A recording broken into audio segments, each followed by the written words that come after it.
Hello అండి, నమస్తే. నేను మీ అను. ఈరోజు మనం నేతి బీరకాయ కర్రీ చేసుకున్నామండి, అది కూడా పెసరపప్పుతో. మరి ఈ ఎండాకాలంలో పెసరపప్పుతో చేసిన రెసిపీస్ తీసుకోవడం వల్ల మనకి చలువ చేస్తుంది కదా శరీరానికి. అందుకోసం ఈరోజు బీరకాయ కర్రీ చేస్తున్నాను. మరి ప్రాసెస్ చూద్దామా?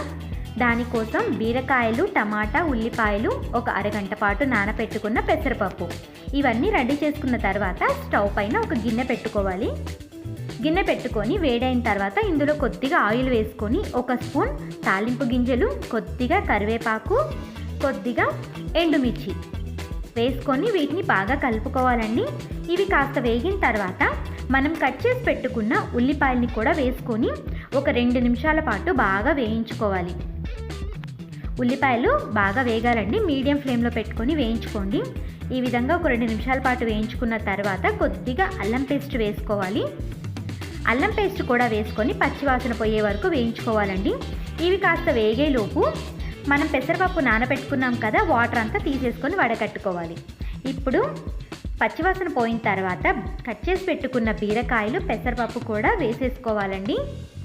ఈ విధంగా వేసుకొని కొద్దిగా పసుపు, రుచికి సరిపడా సాల్ట్ వేసుకొని మొత్తాన్ని కూడా కలుపుకోవాలి. ఇక్కడ సిమ్లో పెట్టుకొని చేసుకోండి.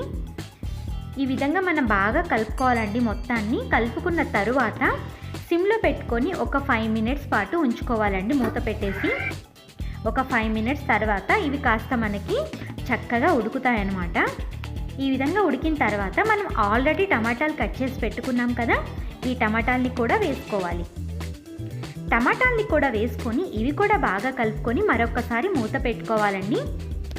ఒక 5 మినిట్స్ ఉంచుకున్నట్టయితే సరిపోతుంది. ఇప్పుడు ఒక 5 మినిట్స్ తర్వాత ఒక 2 స్పూన్ల కారము, ఒక స్పూన్ గరం మసాలా వేసుకొని బాగా కలుపుకోవాలి. ఈ విధంగా కలుపుకున్న తర్వాత ఇందులో తగినన్ని వాటర్ వేసుకోవాలండి. నేను ఇక్కడ 1 గ్లాస్ వాటర్ వేస్తున్నాను. ఇక్కడ మీడియం ఫ్లేమ్లో పెట్టుకోండి, మీడియం ఫ్లేమ్లో పెట్టుకొని చేసుకోవాలి. ఒక 5 మినిట్స్ తర్వాత మనకి ఈ విధంగా చక్కగా కర్రీ అనేది ఉడుకుతుందండి. ఎక్కువ టైం పట్టదు, మనకి త్వరగా అయిపోతుంది బీరకాయ కర్రీ. చూసారుగా, ఈ విధంగా రెడీ అయిన తర్వాత ఇందులో కొద్దిగా కొత్తిమీర జల్లుకొని స్టవ్ ఆఫ్ చేసినట్లయితే ఎంతో టేస్టీ అయిన కర్రీ అనేది మనకి రెడీ అయిపోతుందండి.